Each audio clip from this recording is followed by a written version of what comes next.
When we moved out to the country nearly 4 years ago now, I had no real knowledge of growing anything, and I'll be honest, I had a negative, I can't do it, it's too hard attitude. Of course I wanted to grow beautiful things and grow my own food, but I'll never know how to do it. When we bought our property, we took a leap. My husband Mike built 3 beds our first year, and we grew some potatoes and totes. Was it great? Did we grow a year's worth of food? Nope. But I tell you what I did gain. I gained some knowledge. I've always been a big believer in learning best when I fail at something, and each year we have failed, but each year we have learned more. This is the 3rd year I'm starting my own seeds. Last year, I didn't harden my plants off properly, and I killed at least 75% of my seedlings. I was devastated. The amount of time that I put into starting my own seeds, only to have them die, was heartbreaking. Yes, I can go and buy plant starts at my local nursery and big box store, but I wanted chocolate striped tomatoes, and you can't buy those plant starts locally. You have to start them by seed. Each year, I draw up a diagram of our garden and what I want to grow. Hey, I'm not an artist. There's a gal named Melissa K. Norris on YouTube, and she has a blog. If you check out her blog, she has an article in there on how much food to grow. Now, I'm not growing that much food yet, but last year we succeeded in growing enough green beans and carrots for my family for the whole year. We have been eating green beans and carrots at least 3 times a week to try to get through my canning jars. I want to tell you how wrong I was. Growing a garden is actually very easy. Yes, mistakes will be made, and a lot of them, but by gaining that knowledge each time, we get better and better. Seed starting can come down the road. We don't have to start our own seeds.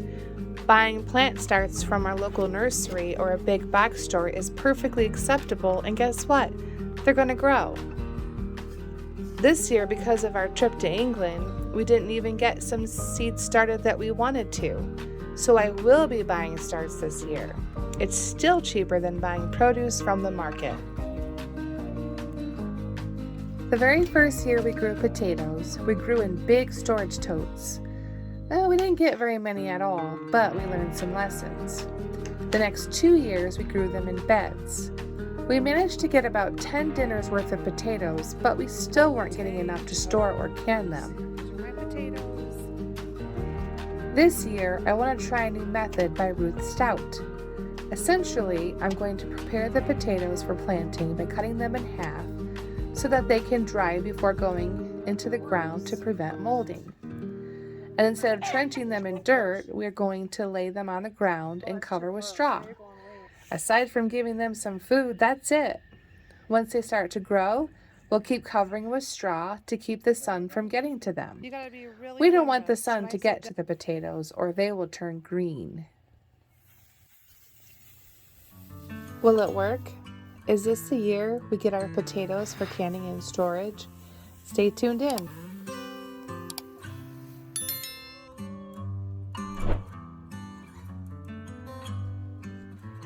Each year our garden gets bigger. We started with 3 boxes, and we now have 9 growing boxes, 2 in-ground beds, 4 blueberry bushes, 2 boxes for strawberries and asparagus, a grape trellis, and 7 fruit trees. This year we extended the garden 8 more feet so that we can use the space to put our cattle panels for the tomatoes. I love to grow a lot of different varieties of tomatoes. Again, we can easily buy plant starts for our plants, but I love to experiment. So this year we're trying chocolate striped tomatoes, black brandywine, sun golds, and pineapple ground cherries.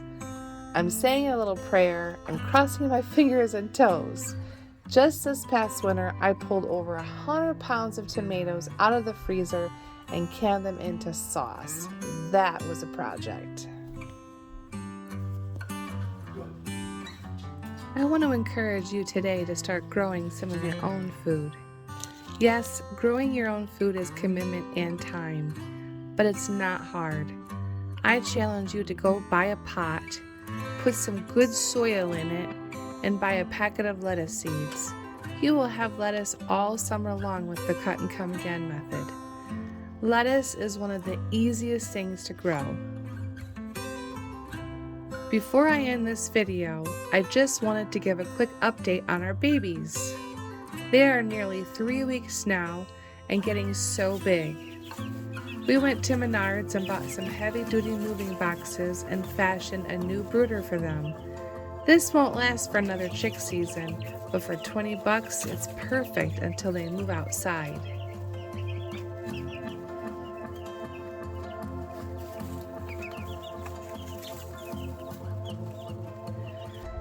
Let me know in the comments down below if you plan on growing your own food this year. Do you have any questions or comments? You can email me too. Have you ever heard of M.I. Gardener? He has a channel with over 1 million subscribers, and I have learned so much from him. I met him too. To see that video, you can click on this link. I hope you have a wonderfully blessed week until we meet again.